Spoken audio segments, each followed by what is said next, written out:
L'action par conjugaison d'un groupe sur lui-même. Donc on va étudier dans ce paragraphe une action très importante d'un groupe sur lui-même. C'est l'action par conjugaison. Donc soit G un groupe. On va définir donc une loi de composition externe qui va faire une action de G sur lui-même. Donc ça a l'air d'être une loi de composition interne. On y pense comme une loi de composition externe d'une action à gauche de G sur lui-même. Et on le définit par G étoile X, c'est G, X, G moins 1. Donc pour G dans G, et pour X dans l'ensemble E, qui est l'ensemble sous-jacent au groupe G. Donc G, X, G moins 1, ça se calcule bien, parce que G et X sont tous les deux des éléments de G, donc je peux calculer G, X, G moins 1 dans le groupe G. Et on a donc bien une application de G croix E dans E. Donc c'est une action de G à gauche sur l'ensemble E, c'est-à-dire G. Effectivement, c'est très facile à vérifier. Est-ce que E étoile X est bien égal à X? Alors E étoile X, par définition, c'est EX, E moins 1. Et comme E moins 1 est égal à E, et multiplié par E, bah E c'est l'élément neutre dans G, donc multiplié par E, ça ne change pas l'élément. Donc j'ai bien E étoile X égale X. Et de même, GH étoile X, c'est GH X, GH moins 1. Alors on peut réécrire ça sous la forme GHX. GH-1 c'est H-1, G-1. GH-1, G-1. Je peux l'écrire comme ça. Et là on découvre que c'est G étoile de quelque chose, ou quelque chose c'est HX H-1, c'est-à-dire H étoile X. Et ça, c'est quel que soit X dans E, G, et G et H dans G. Donc c'est bien une action à gauche de G sur lui-même.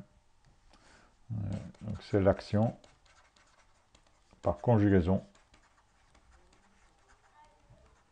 C'est l'action par conjugaison, à gauche par défaut, de G sur lui-même. Sur lui-même, c'est-à-dire sur G considéré comme ensemble. Alors ça c'est une action très intéressante qu'on va étudier dans ce paragraphe. Donc, tout d'abord, on va donc traduire les résultats précédents, du paragraphe précédent, pour l'action par conjugaison. Donc soit G un groupe, et donc étoile l'action de G sur lui-même par conjugaison.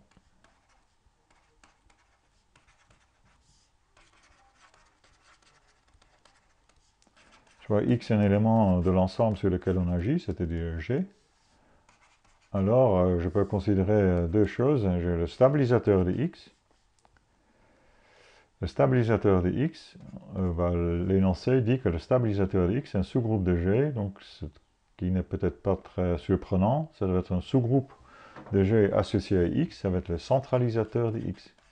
Je rappelle, le centralisateur de X, c'est l'ensemble des éléments G et de G, tant que Gx égale Xg, c'est les éléments qui commutent avec X. Bon, on voit tout de suite que ça, c'est équivalent à dire que Gxg-1 est égal à X en multipliant à droite par G-1. Et ça, c'est équivalent à dire que G étoile X égale X. Donc, cet énoncé est une trivialité. Et pareil pour l'orbite. Si X est dans un G ensemble, j'ai un sous-ensemble qui est l'orbite de X. Alors ça doit être un sous-ensemble de G associé à X. Alors là, comme c'est l'action par conjugaison, il n'est peut-être pas non plus surprenant que ce soit la classe de conjugaison de X. C'est-à-dire l'ensemble des éléments de G de la forme Gx, G-1, où G parcourt G. Par définition, ça c'est aussi une trivialité, par définition de l'orbite. L'orbite de X, c'est l'ensemble des éléments de la forme G étoile X, où G parcourt G. Or, G étoile X, c'est Gx, G-1, donc on obtient tout de suite que la classe de conjugaison de x, en fait, c'est l'orbite de x pour l'action par conjugaison de g sur lui-même. Ça colle bien avec le fait que la classe de conjugaison, ce n'est qu'un sous-ensemble du groupe. L'orbite, pareil, ce n'est qu'un sous-ensemble du G ensemble quand on a une action. Ça peut être rien d'autre, a priori, qu'un sous-ensemble. Donc maintenant, on peut donc maintenant traduire le résultat du paragraphe précédent en remplaçant le résultat qu'on a vu qui porte sur l'orbite et le stabilisateur. On peut le traduire en remplaçant l'orbite et le stabilisateur par ce centralisateur de x et cette classe de conjugaison de x. Donc en particulier,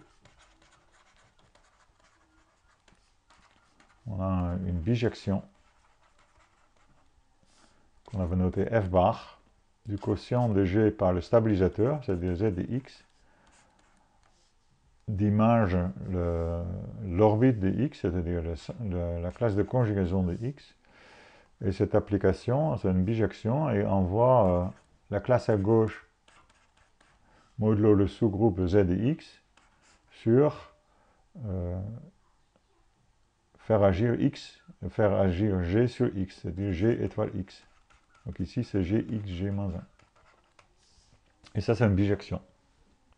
C'est la proposition du paragraphe précédent qui le dit.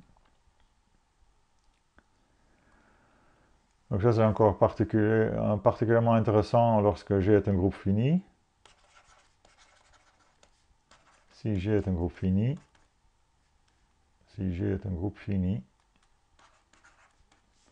on peut donc prendre les cardinaux de deux côtés, où on a vu que de manière générale, pour un groupe fini, l'orbite est finie, Gx est fini, et le cardinal de l'orbite que multiplie l'ordre du stabilisateur est égal à l'ordre du groupe. Donc ici, ça donne que le cardinal de z de x que multiplie, ou l'ordre de z de x que multiplie le cardinal de la classe de conjugaison est égal à l'ordre du groupe. Et ça, on va rappeler une conséquence tout à l'heure, c'est notamment la conséquence intéressante qu'on n'avait pas revue, c'est que donc la classe de conjugaison, ce sous-ensemble de G, a donc un cardinal qui divise aussi l'ordre de G. On sait déjà que tout sous-groupe a un ordre qui divise l'ordre de G, donc z de x, ça on savait déjà que z de x est un ordre divisant l'ordre de G. Mais ici, on voit que même les classes de conjugaison ont un ordre qui divise l'ordre du groupe G. Donc ça c'est intéressant et on va avoir les applications tout à l'heure. Bon, pour la démonstration, il n'y a donc plus rien à faire, j'ai tout expliqué. Et on va donc faire un petit exemple. Déterminons les classes de conjugaison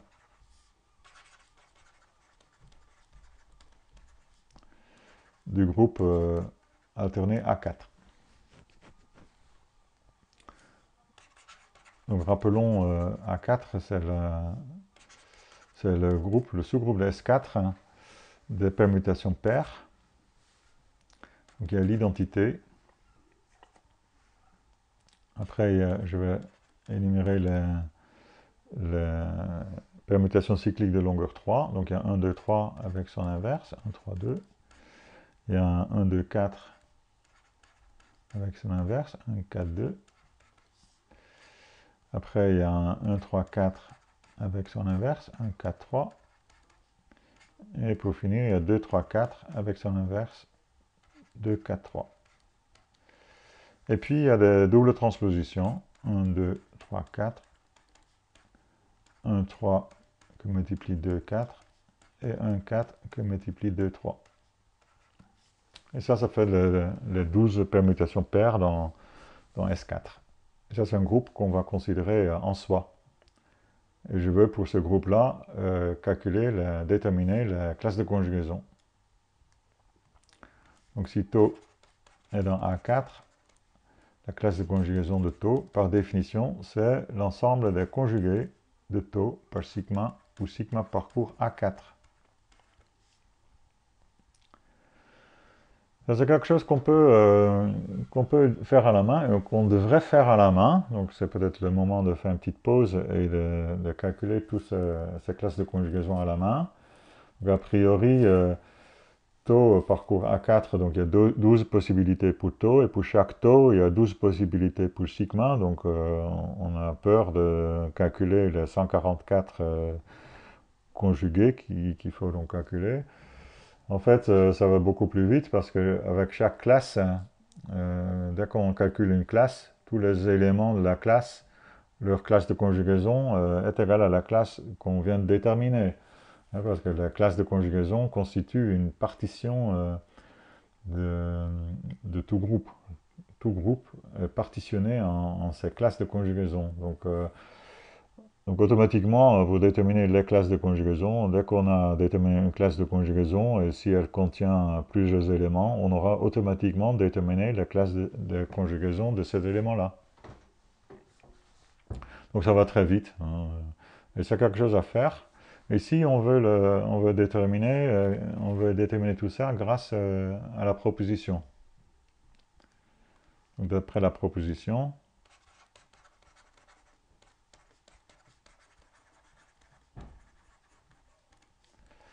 on a une bijection f bar de A4 modulo, donc le centralisateur de taux sur C de taux. Et donc il envoie la classe à gauche d'une permutation sur sigma taux, sigma moins 1, sur le conjugué de taux. Et voilà ce qui est intéressant, parce que si on calcule le C de taux, on se rend compte que les éléments de C de taux vont apparaître plusieurs fois comme conjugués de taux. Et ici, la proposition dit que j'ai une bijection, donc j'indique ça avec le symbole isomorphisme, c'est un isomorphisme d'ensemble, c'est même un isomorphisme de A4 ensemble, mais ici je ne tiens pas trop compte de cette action, on ne va pas s'en servir, je considère simplement la bijection entre ces deux ensembles. Et donc si je détermine les éléments du quotient A4 modulo Z de taux, par cette correspondance, je vais avoir les éléments de C de taux, et ce sans répétition. Donc c'est ça ce qui est intéressant ici. Donc on va le faire pour les éléments de A4. Bon, évidemment, pour l'identité, il n'y a pas grand-chose à faire. La conjugaison, la classe de conjugaison de l'identité, c'est toujours singleton, c'est singleton identité. La classe de conjugaison de l'élément neutre dans un groupe quelconque, c'est singleton neutre. Donc c'est pas ça ce qui est intéressant. Les classes de conjugaison intéressantes sont pour les éléments non neutres. Donc je prends, dans un premier temps, je prends taux, la permutation cyclique 1, 2, 3.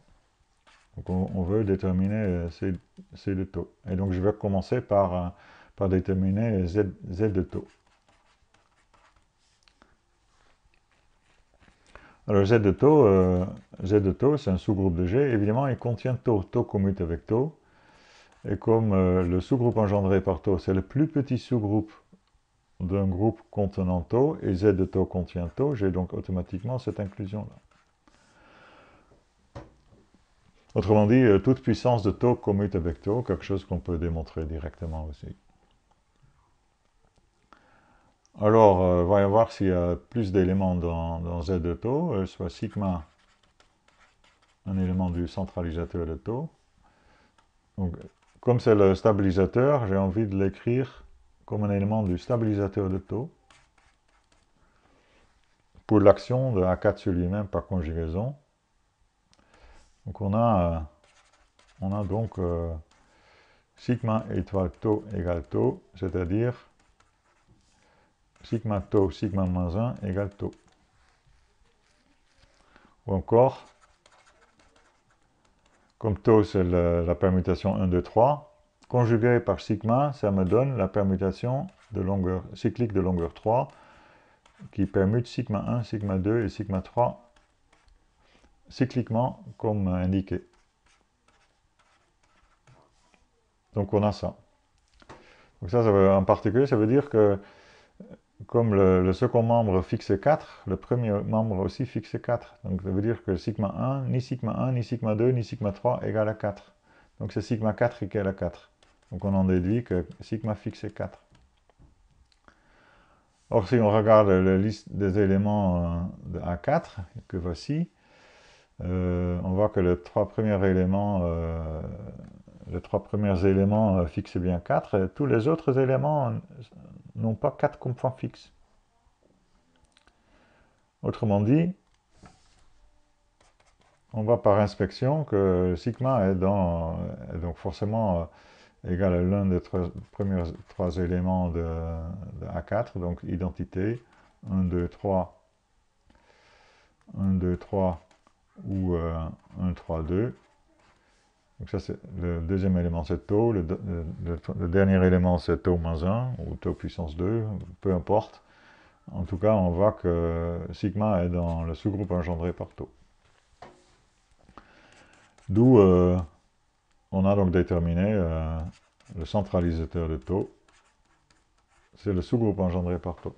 Donc il est le plus petit possible, plus petit sous-groupe possible, hein, parce qu'il va forcément contenir le sous-groupe engendré par tau. Je vais peut-être l'appeler H, parce que c'est un sous-groupe qu'on a déjà vu auparavant. Il nous rappelle un autre sous-groupe, K, c'est le sous-groupe distingué de A4 des doubles transpositions. C'est un peu abusif pour le sous-groupe qui contient les éléments identité 1, 2, 3, 4, 1, 3, 2, 4 et 1, 4, 2, 3. Le sous-groupe de A4 des doubles transpositions. On a vu, il est distingué, c'est même sous-groupe distingué de S4. Hein. Peu importe, ici on va utiliser que c'est un sous-groupe de A4.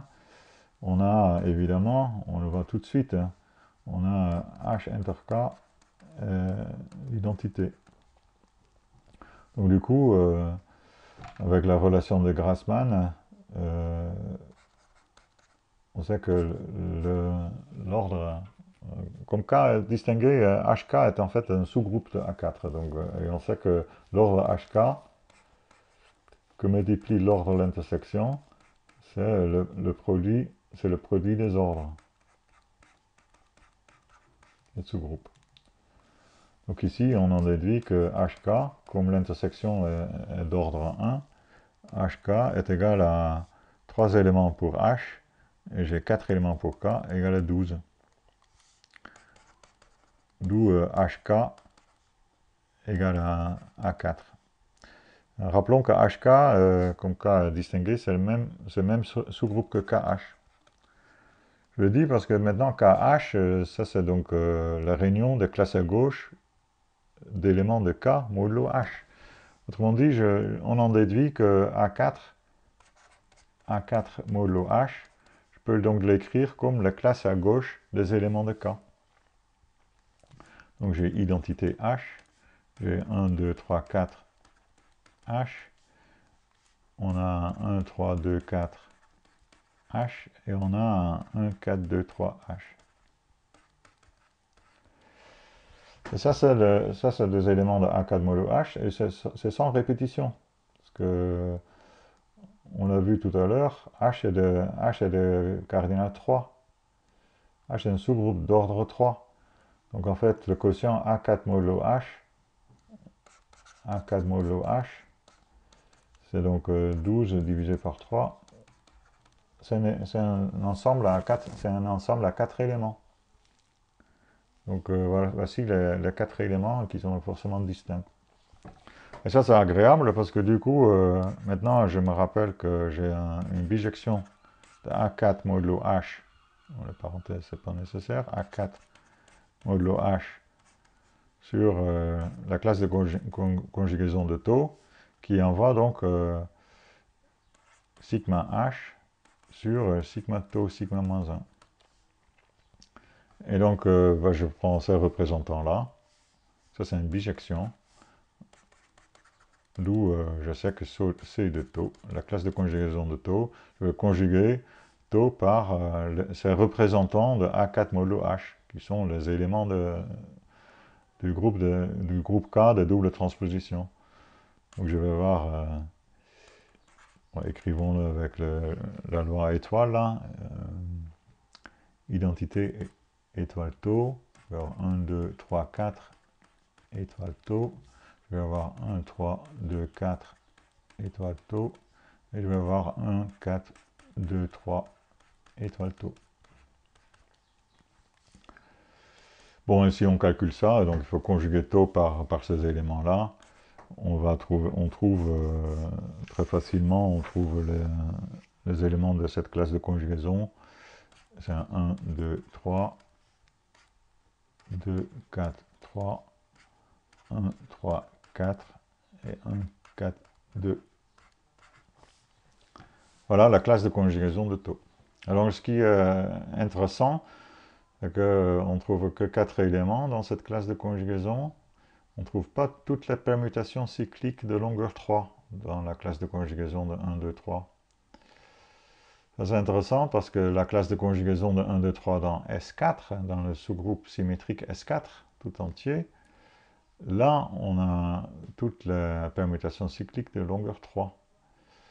Donc on voit bien qu'il faut faire attention de bien considérer la classe de conjugaison dans un groupe, de bien considérer quand c'est un sous-groupe de notre groupe. Il ne faut pas confondre la classe de conjugaison du plus grand groupe avec la classe de conjugaison de l'élément comme étant un élément du plus petit groupe. Hein, ici, ce n'est pas la classe de conjugaison de taux dans S4 qui est un sous-ensemble de A4, parce que A4 est distingué. La classe de conjugaison de taux dans S4 est un sous-ensemble de A4, mais c'est un sous-ensemble à 8 éléments, à savoir tous les 8 éléments d'ordre 3. Voilà. Bon, donc on n'a pas tout le monde, et en fait on peut faire de même pour, par exemple, une permutation. Donc ça c'est la classe de conjugaison de 1, 2, 3 notamment. Et on voit que son inverse n'y apparaît pas, donc je peux aussi faire la même chose pour l'inverse de 1, 2, 3. En fait, on va trouver ici tous ces éléments, leurs inverses ne sont pas dedans. L'autre classe de conjugaison, c'est les inverses des éléments de la classe de 1, 2, 3. Donc c'est 1, 3, 2, 3, 2, 3, 4, 1, 4, 3 et 1, 2, 4. C'est pareil, on peut faire ça de la même manière. Voilà, donc là, ça nous donne déjà deux classes de conjugaison non triviales. Et ce qui n'apparaît pas dans ces classes de conjugaison, évidemment, c'est de double transposition. Donc maintenant, on va faire le cas 1, 2, 3, 4. Taux égale 1, 2, 3, 4. Donc, je voudrais déterminer sa classe de conjugaison. Et on va le faire en déterminant son centralisateur. Donc là encore, le centralisateur de taux, ce n'est rien d'autre que le stabilisateur de taux pour l'action de A4 sur lui-même par conjugaison. Donc c'est l'ensemble de sigma dans A4, sigma taux, sigma moins 1 égale taux. Où je rappelle que sigma taux, sigma moins 1, c'est donc avec taux égale 1, 2, 3, 4, c'est la double transposition sigma 1, sigma 2, sigma 3, sigma 4.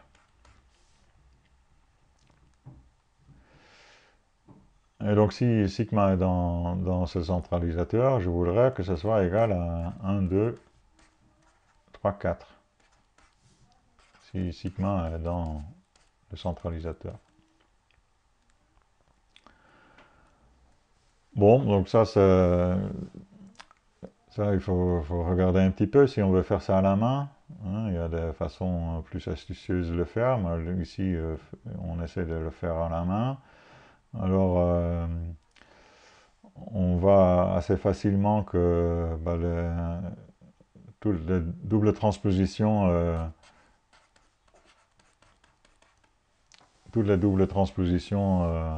ont cette propriété. Hein. Par exemple, si je change 1, 3 et 2, 4, si sigma 1 est envoyé sur 3, si je change 1 et 3 et 2 et 4, on voit bien qu'on échange les deux facteurs, par exemple.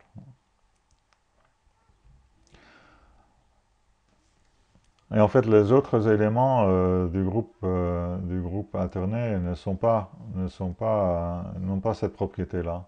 Parce que les autres éléments du groupe alterné, c'est des permutations cycliques de longueur 3. Et forcément, si on réfléchit un petit peu, c'est forcément des éléments qui vont conjuguer taux sur une autre double transposition. Parce que une permutation de longueur 3 va pas envoyer l'un des sous-ensembles des éléments 1, 2 et 3, 4 sur l'un de ces sous-ensembles 1, 2, 3, 4. Bon, bref, en fait, pour faire court, en fait, Z de taux est égal à K. Ça n'a pas beaucoup d'importance dans la suite parce qu'on va, même si on n'avait pas égalité, on va quand même pouvoir parcourir tous les éléments de la classe de conjugaison de taux. Donc, du coup, là on va donc à nouveau déterminer les classes, on va déterminer A4 ou le Z de taux. Donc ça va être A4 quotienté par K. Donc comme tout à l'heure, maintenant on a un HK toujours égal à A4. Autrement dit, les éléments de H nous fournissent des représentants pour le quotient A4 modulo K. Donc A4 modulo K, je peux donc l'écrire comme la classe à gauche de l'identité modulo K, la classe de taux tout à l'heure, donc 1, 2, 3, modulo K et de son inverse.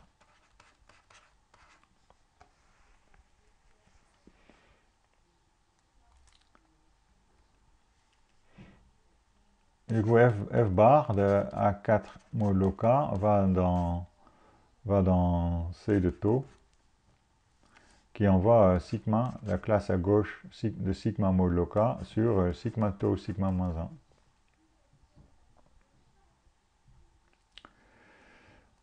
1. Et donc on va calculer C de taux.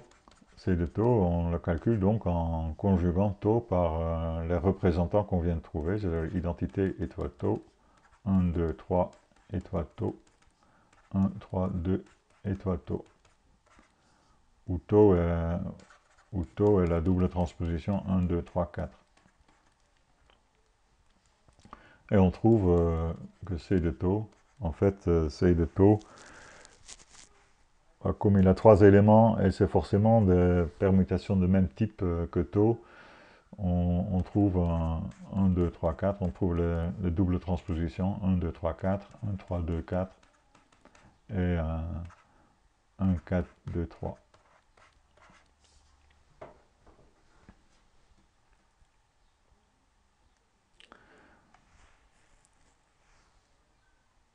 Voilà. Et donc on a épuisé tous les éléments de A4, donc la classe de conjugaison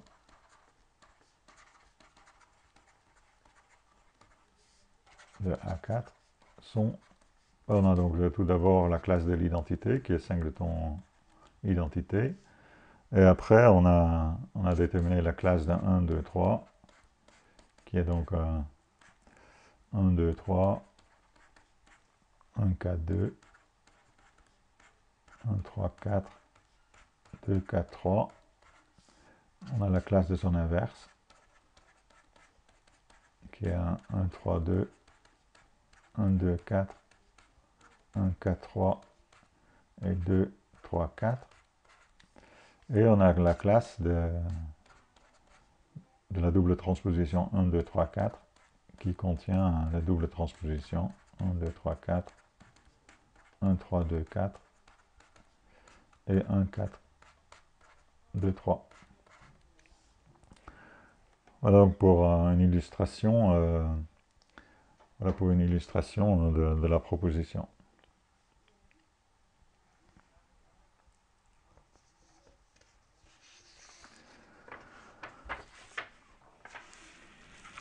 Alors, comme j'ai déjà dit, dans la proposition, on en tire quand même une conséquence intéressante, c'est que le cardinal d'une classe de conjugaison divise le cardinal d'un groupe lorsque le groupe est fini. Donc ça c'est un corollaire que je veux quand même rappeler. Donc ça j'ai un groupe fini et X est un élément de G. Alors, évidemment la classe de conjugaison de X en tant que sous-ensemble de G est finie et son cardinal divise l'ordre du groupe G. Donc ça c'est remarquable. On vient de le voir. Ici, on a des exemples. Le groupe alterné est d'ordre 12. Et j'ai trouvé des classes de conjugaison de cardinal 3, 1, 3 et 4, qui sont bien des diviseurs de 12. Donc ça, c'est un fait très général, hein, qui résulte tout simplement du fait que la classe de conjugaison de X, c'est l'orbite de X pour l'action de G sur lui-même par conjugaison. Et on a vu que si G est un groupe fini, toute orbite est finie et son cardinal divise le cardinal du groupe. Donc ça c'est sympa parce que voilà, on peut encore faire un petit exemple d'illustration. Avec ça, par exemple, on peut démontrer que on peut étudier des groupes avec un nombre de classes de conjugaison donné. Alors, les groupes qui n'ont qu'une seule classe de conjugaison, c'est que le groupe trivial, parce que l'élément neutre est toujours tout seul dans sa classe de conjugaison. Donc il n'y a que le groupe trivial qui n'a qu'une seule classe de conjugaison. À titre d'exemple, on va déterminer le groupe fini ayant exactement deux classes de conjugaison.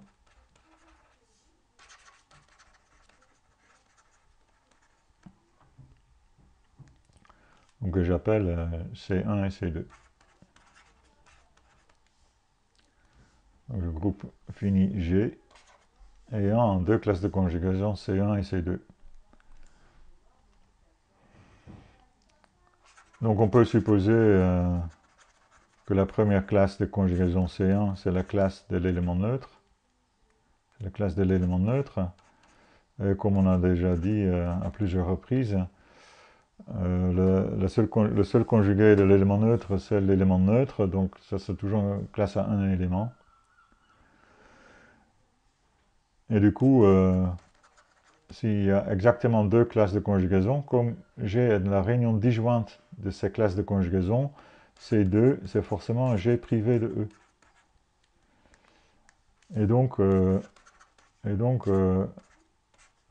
la classe de conjugaison C2, son cardinal, c'est l'ordre de G moins 1. Or, le corollaire dit que ce nombre doit diviser l'ordre du groupe. Donc ici, j'ai un entier naturel non nul qui est divisible par son prédécesseur. Alors, comme ces deux entiers sont bien sûr premiers entre eux, hein, leur différence est égale à 1. Donc comme PGCD G-1 et G égale à 1. Et le premier divise l'autre. Le cardinal de G, l'ordre de G-1, c'est donc un diviseur commun. Donc ça veut dire G-1 est égal à 1. Et donc ça implique que G est d'ordre 2. G est un groupe d'ordre 2.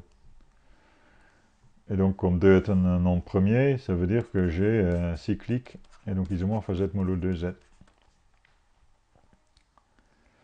Alors, si G est un groupe ayant deux classes de conjugaison, exactement deux classes de conjugaison, il est isomorphe à z modulo 2z.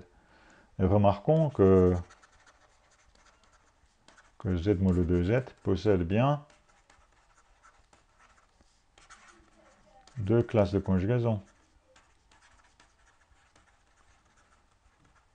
Comme groupe abélien, cette classe de conjugaison, c'est des singletons.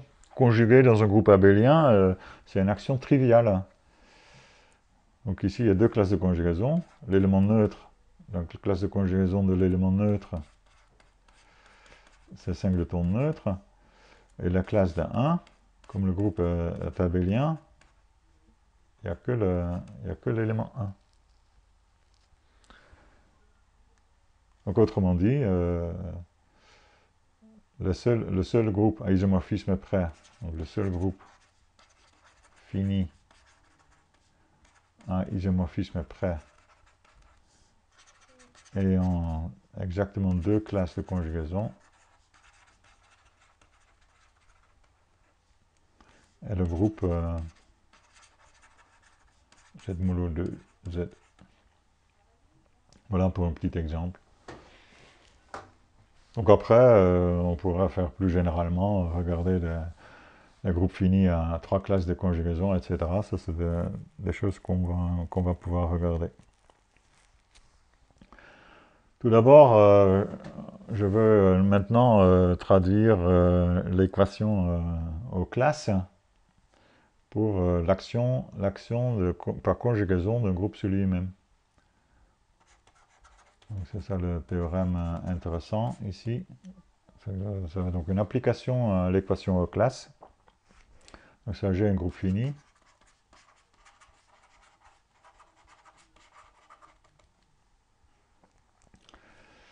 Et donc, G contient un nombre fini de classes de conjugaison que je vais énumérer, soit C1, Cn, ces classes de conjugaison.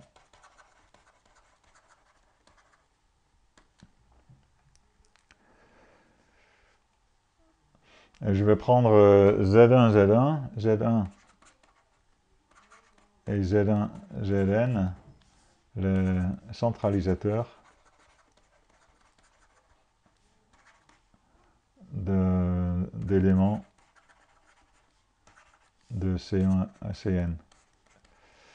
Ça veut dire que je choisis, dans chaque CI, je choisis un élément, x indice i, et je prends son centralisateur. Je ne suis pas en train de dire que tous les centralisateurs des éléments d'une classe de conjugaison donnée sont égaux. Ça c'est faux, comme on peut voir. Donc je prends juste des centralisateurs. Je prends ZI, c'est le centralisateur d'un élément de CI.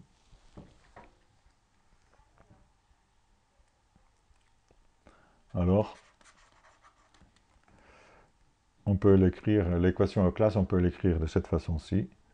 C'est que la somme I va de 1 à n, donc avec les classes de conjugaison, ça va être le cardinal de CI divisé par le cardinal de G. Donc ça, c'est une fraction de la forme 1 sur un entier, parce que le numérateur divise le dénominateur, est égal à... Je peux encore l'écrire différemment, parce que je sais que le cardinal de ZI que multiplie le cardinal de CI est égal au cardinal de G, donc je peux encore l'écrire comme ça. Tout ça, c'est égal à 1. Donc ici, cette égalité, en fait, c'est une égalité terme par terme. Hein. Donc en fait, il suffit, ça on a déjà vu, donc il suffit de démontrer que l'un de deux est égal à 1. Bon, ça va être très facile. Hein. D'après l'équation aux classes,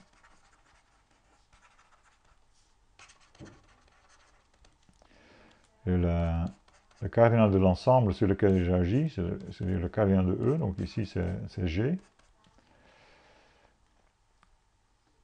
Alors on l'a écrit comme ça, on a dit que la somme va de I, la somme va pour I va de 1 à n,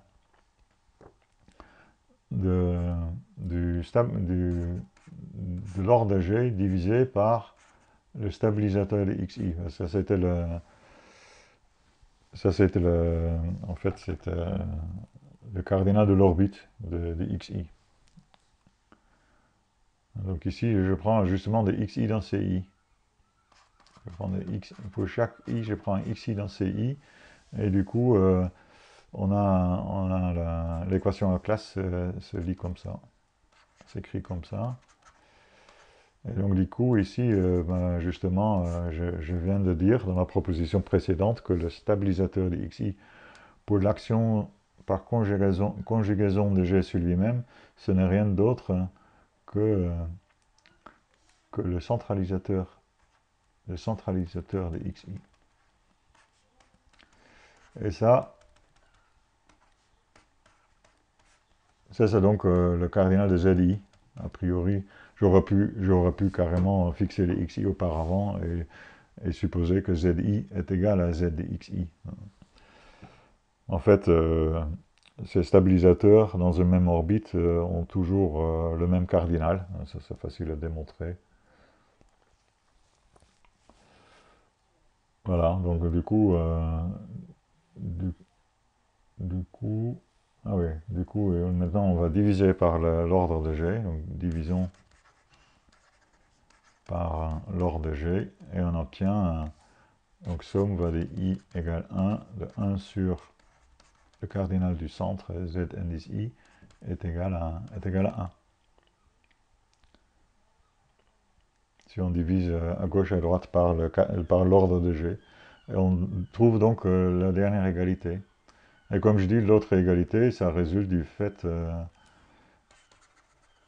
que le cardinal de ZI que multiplie le cardinal de CI égale à l'ordre de G, 1 sur ZI est égal à 1 sur ZI est égal à le cardinal de CI divisé par G.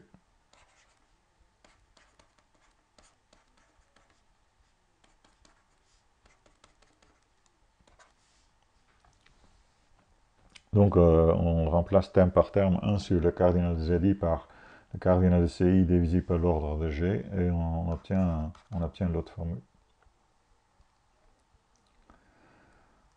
Voilà, donc ça c'est une formule intéressante hein, qui relie donc les cardinaux, par exemple, qui relie les cardinaux des classes de conjugaison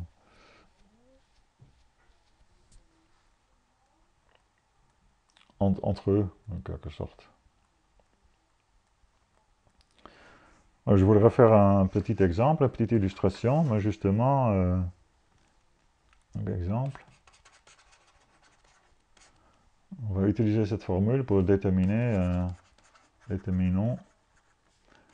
à isomorphisme près les groupes ayant exactement 3 classes de conjugaison.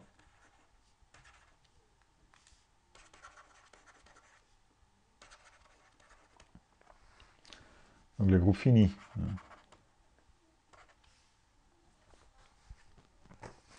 C'est le groupe fini. D'ailleurs, vérifions-le si j'ai bien ici écrit que c'est un groupe fini, soit j'ai un groupe fini. Voilà, dans le théorème aussi, il faut que le groupe soit fini, bien sûr. Donc on va déterminer le groupe fini ayant exactement 3 classes de conjugaison.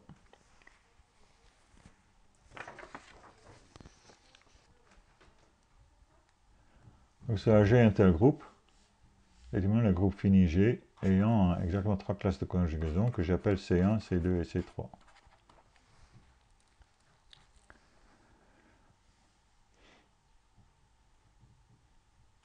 Donc on peut encore supposer, comme précédemment, on peut supposer que C1, c'est la classe de conjugaison de l'élément neutre, c'est donc singleton E. Donc soit encore Z1, Z2, Z3, les centralisateurs ou décentralisateurs associés. C'est-à-dire ZI, c'est le centralisateur d'un élément XI, où XI est dans CI. C'est-à-dire c'est le centralisateur de XI, où XI c'est un élément que je choisis dans CI. En fait, Z1, c'est le centralisateur de l'élément neutre, du coup, forcément. Et donc, c'est le groupe tout entier. Donc, d'après le théorème, on a donc que la somme des réciproques des ordres des centralisateurs est égale à 1. Donc ici, j'ai 1 sur ordre de G plus 1 sur l'ordre de Z2 plus 1 sur l'ordre de Z3 égale à 1.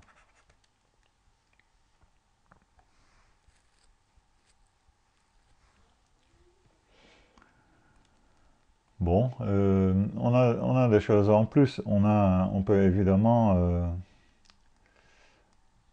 alors, comme le centralisateur Z2 et Z3 sont pas des centralisateurs de l'élément neutre, c'est des centralisateurs d'un élément non neutre. Donc, ils contiennent XI et l'élément neutre. Donc, ils sont forcément d'ordre au moins 2. Donc ça va être utile. Ça va être utile. D'ailleurs, on peut aussi le voir ici. Ils ne peuvent pas être égal à 1. S'il y en a un qui est égal à 1, je ne peux pas avoir une somme égale à 1, bien sûr. Donc on peut encore le voir directement à partir de cette équation. Et on peut supposer, quitte à échanger Z2 et Z3, on peut supposer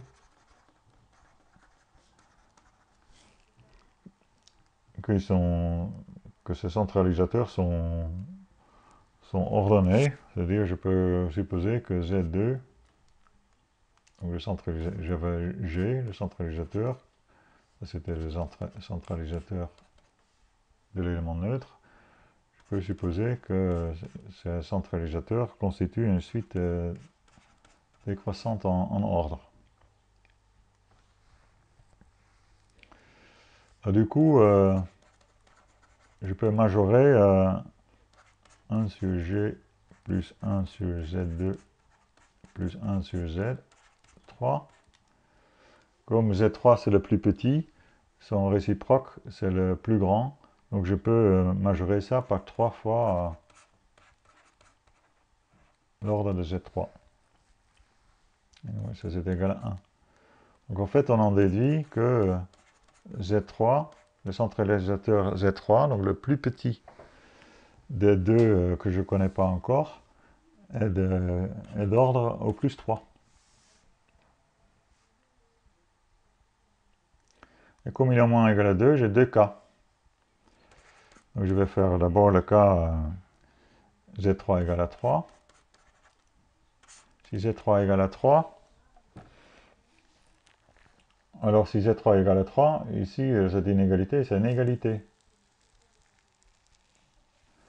C'est une égalité, et donc forcément tous les termes ici, tous les 3 termes sont égaux à 3. Donc on obtient hors de Z, hors de G égale hors de Z2 égale hors de Z3 égale à 3.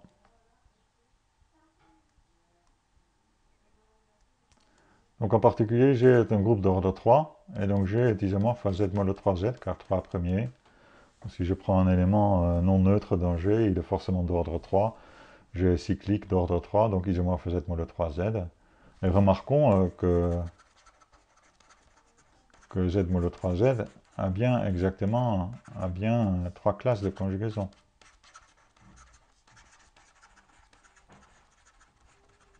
Car chaque classe de conjugaison est un singleton pour un groupe abélien. Donc ça c'est le cas où Z3 est d'ordre 3. Donc le plus intéressant c'est le cas où Z3 est un centralisateur d'ordre 2.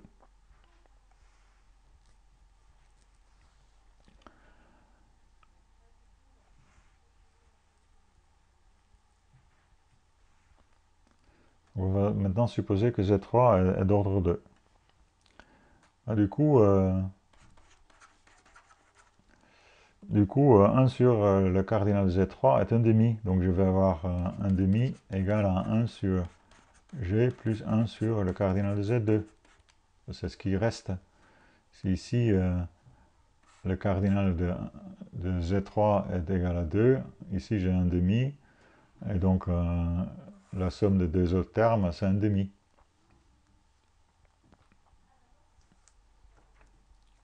Et ça, comme Z2, c'est le cardinal de Z2 est plus petit que G, ça c'est donc majoré par 2 sur le cardinal de Z2. Donc on en déduit que Z2 a un cardinal au plus 4.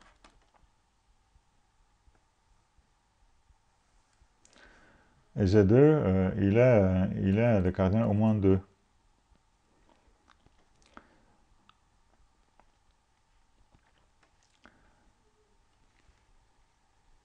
Bon, il ne peut pas être de cardinal 2. Hein, Z2 n'est pas de cardinal 2. Sinon, ici, j'aurai un demi, plus quelque chose égale un demi. Et donc, ici, ce terme-là sera 0, ce qui est absurde.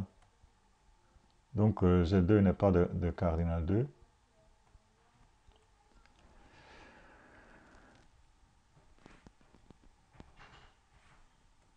Et on ne peut pas non plus avoir Z2 égale 4.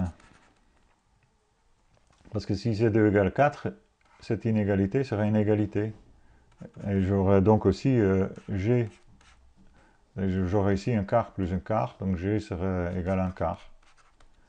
Et G serait un groupe de cardinal 4. Pardon, 1 sur G serait un quart, et G est donc un groupe de cardinal 4. Voilà, tous les groupes de cardinal 4 sont commutatifs. Ou bien ce groupe-là contient un élément d'ordre 4, auquel cas il est cyclique, et donc isomorphe Z modulo 4Z. Ou bien tout élément X dans G a la propriété que X puissance 2 égale un neutre. Et ces groupes-là sont commutatifs aussi. Ces groupes-là, commutatifs, je peux pas avoir, je peux pas avoir un centre, je peux pas avoir un centre égal à 2. Z3 est égal à 2, donc ça c'est pas possible. En tout cas, on n'obtient pas de groupe ici ayant exactement 3 classes de conjugaison. Si G est d'ordre 4, il est commutatif et donc possède 4 classes de conjugaison. Donc ça ne nous mène pas à une solution.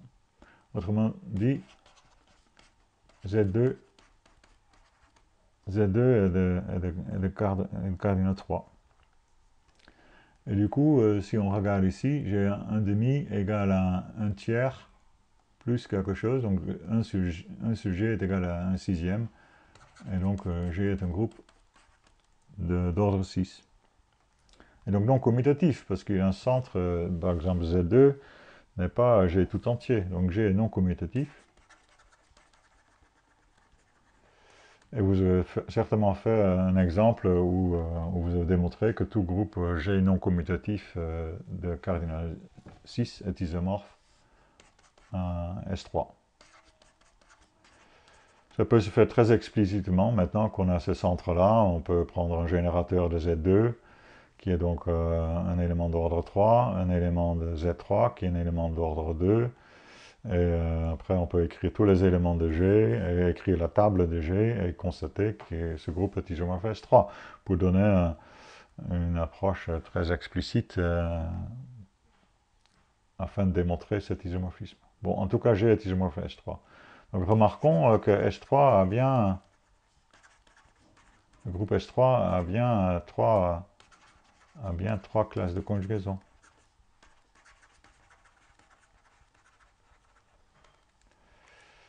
Hein, on a la classe de l'identité qui contient que l'identité. On a la classe de la transposition 1-2 qui contient toutes les permutations de type du même type, donc toutes les transpositions 1-2, 1-3 et 2-4.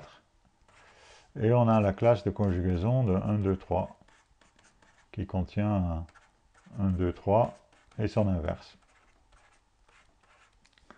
Voilà, et on retrouve donc des classes de conjugaison de cardinal 1, 2, 3, et donc des centralisateurs, de cardinal 6, 2 6, 2 et 3.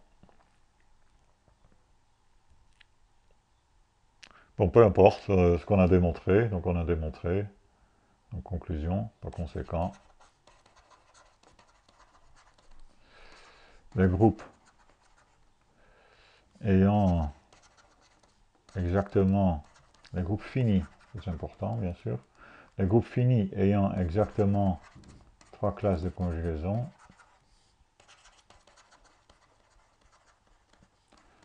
sont Z modo 3Z et S3, à isomorphisme près bien sûr. Voilà pour une jolie application du théorème précédent.